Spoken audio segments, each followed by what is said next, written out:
नमस्कार मेरे सनातनी भाइयों बहनों, संपूर्ण विश्व के समस्त लोगों को मेरा प्रणाम। मैं आपको आज एक महत्वपूर्ण यौगिक प्रक्रिया बताने जा रहा हूँ। जब भी हम खाना खाएं तो हमें खाना कब खाना चाहिए, जब भी हमें कोई पेय पदार्थ लेना है तो पेय पदार्थ कब लेना चाहिए, तो आज मैं उसकी संपूर्ण जानकारी आपको बता रहा हूँ। अगर इस चीज़ पर आप ध्यान देंगे तो आप कभी बीमार होएंगे ही नहीं, कभी आपको दवाइयों की आवश्यकता नहीं पड़ेगी।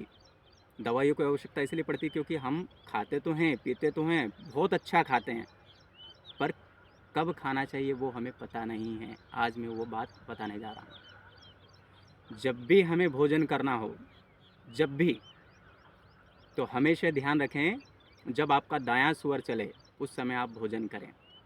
दायां स्वर यानी हमारा जो नथुना है, हमारे नथुना का जो दायां भाग है, दाएं भाग से जब श्वास चल रही हो, और उसे चेक कैसे करें, ऐसे ऐसे सांस छोड़ें। तो जिस नोस्ट्रिल से, जिस नथुने से श्वास ज़्यादा निकलती है, उससे हमें पता लगेगा कि अभी हमारा दायां भाग चल रहा है या बायां भाग।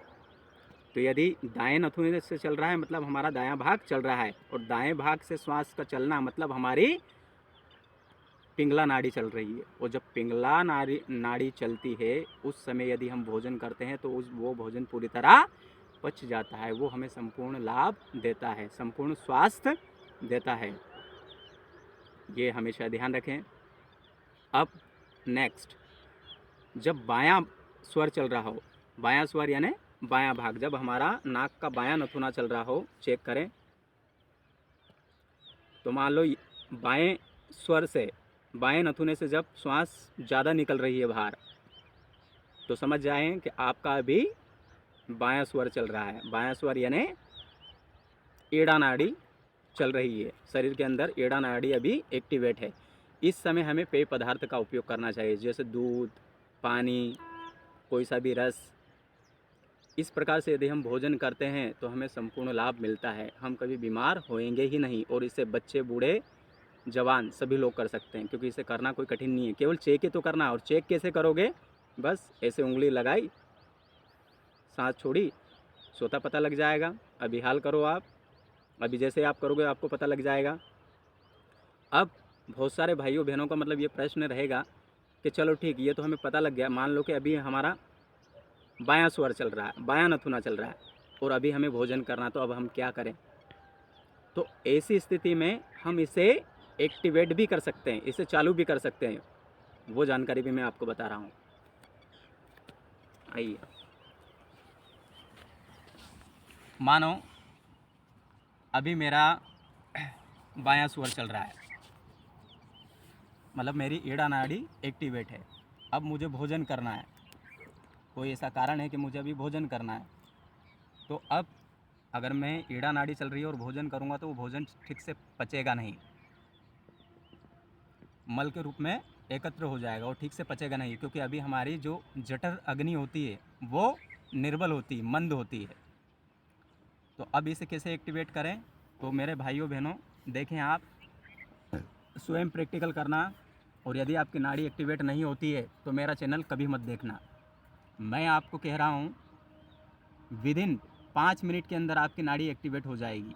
और अगर नहीं होती है तो मेरा चैनल कभी देखना ही मत। और मुझे कमेंट्स में लिख देना कि आप जो भी कह रहे हैं झूठ बोलते हो। तो आप देखें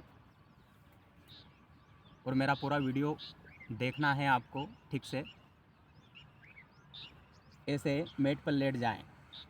यदि मेरी बायां स्वर चल रहा है तो बाईं तरफ लेट जाएं, और ऐसे 5 मिनट तक लेटना है बाईं तरफ, और लेटना ऐसे है।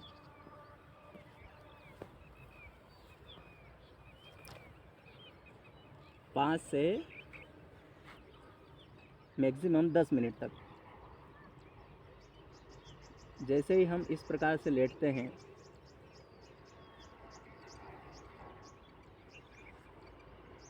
हमारा दायां स्वर चालू हो जाएगा, मतलब हमारी पिंगला नाड़ी एक्टिवेट हो जाएगी। और जैसे ही पिंगला नाड़ी एक्टिवेट होती है हम भोजन कर सकते हैं, क्योंकि हमारी जठर अग्नि तीव्र हो जाती है। धीरे धीरे उड़ जाएं।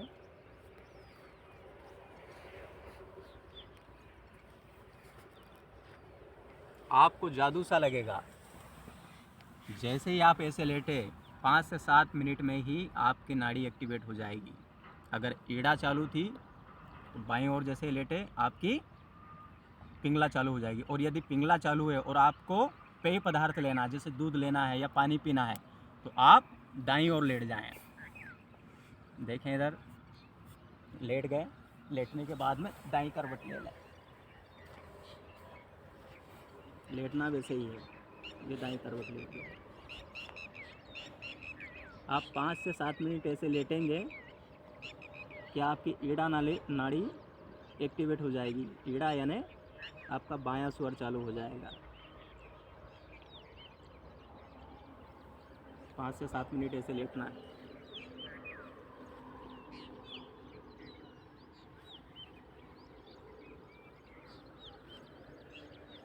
धीरे धीरे उठ जाए।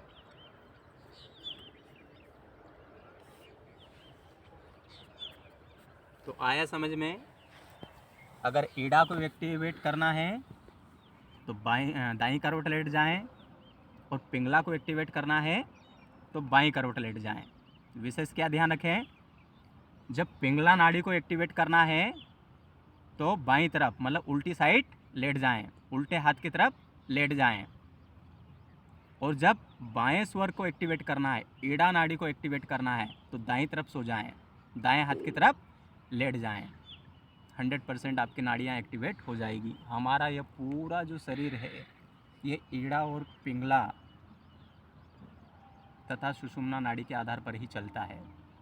और विशेष तौर पर ईड़ा और पिंगला आप दिन में चेक करना, ये ऐसा 3 बार होता है। 3 बार हमारी नाड़ियाँ इस प्रकार से चेंज होती है, कभी ईड़ा चलती रहती है तो कभी पिंगला चलती रहती है, और इसी के अनुसार हमारा शरीर का बैलेंस बना हुआ है।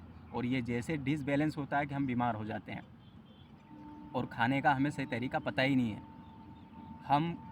अब हमें पता नहीं है, इसलिए हम गलतियां करते हैं।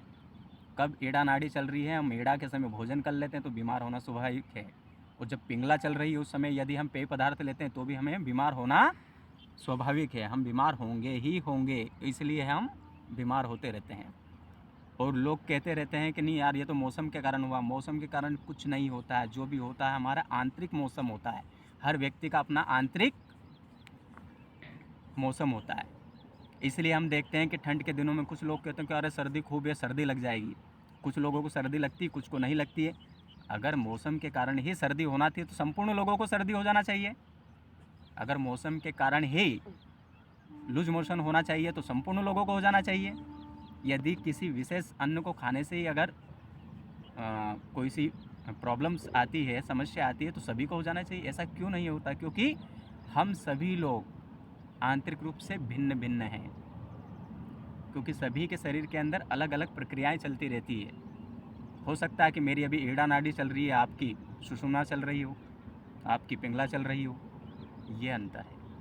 हमारे ऋषि मुनि दीर्घायु इसलिए जीते थे क्योंकि वो इन नाड़ियों के आधार पर ही भोजन करते थे, पेय पदार्थ लेते थे। तो हमारी 3 मुख्य नाड़ियाँ होती है, ईड़ा, पिंगला, सुषुम्ना, और इन 3 नाड़ियों के ऊपर ही हमारा संपूर्ण स्वास्थ्य निर्भर है। तो आपको अब समझ में आया होगा किस प्रकार से इनको एक्टिवेट करें। एक्टिवेट नहीं है तो एक्टिवेट करें, और यदि हमें ऐसा कोई अत्यावश्यक ऐसा कार्य ही आ गया या ऐसा करना ही पड़ेगा, मान लो कि भोजन करना ही है, ईड़ा चल रही है और भोजन करना ही है, तो हम इस प्रकार से एक्टिवेट करके भी भोजन कर सकते हैं। तो इसे करना बहुत आसान है। मैंने संपूर्ण जानकारी आपको दे दी है। हर व्यक्ति कर सकता है, बच्चे, बूढ़े, युवा। अब अंत में मैं एक और बड़ी महत्वपूर्ण बात बताने के बाद वीडियो समाप्त करूँगा। वो ये है कि ये पूरा जो संपूर्ण सृष्टि है, और संपूर्ण सृष्टि में हम जो मानव है, हमारा जो पूरा शरीर है ये 3 चीज़ों से चलता है। शरीर के अंदर ईड़ा, पिंगला, सुषुम्ना।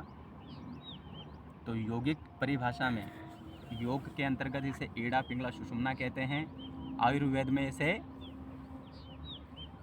वात, कफ, पित्त कहते हैं, और आध्यात्म में इसे रजोगुण, तमोगुण और सतोगुण कहते हैं, और साइंस की भाषा में इलेक्ट्रॉन, प्रोटॉन, न्यूट्रॉन। तो ये जब डिसबैलेंस होते हैं तो हमारा शरीर पूरी तरह डिसबैलेंस हो जाता है, और इसको सुचारू रूप से चलाने के लिए, ठीक करने के लिए ये यौगिक प्रक्रियाएं होती है। तो हमारे शरीर को सुचारू रूप से चलाने के लिए इड़ा, पिंगला, सुषुम्ना को जानना जरूरी था, वो मैंने आपको बता दिया है। आयुर्वेद के अनुसार वात, कफ, पित्त, ये तीनों का बैलेंस रहता तो हम स्वस्थ रहते हैं। आध्यात्म की दृष्टि से रजोगुण, तमोगुण, सतोगुण ये ठीक रहते हैं तो हम पूरी तरह ठीक हैं। और वैज्ञानिक पद्धति से इलेक्ट्रॉन, प्रोटॉन, न्यूट्रॉन इन तीनों का बैलेंस होना ज़रूरी है। ये संपूर्ण जानकारी मैंने आपको दे दी है। अब अंत में मेरी बात सुने, मेरे चैनल को सब्सक्राइब करें, लाइक करें, शेयर करें और कमेंट्स करें। धन्यवाद।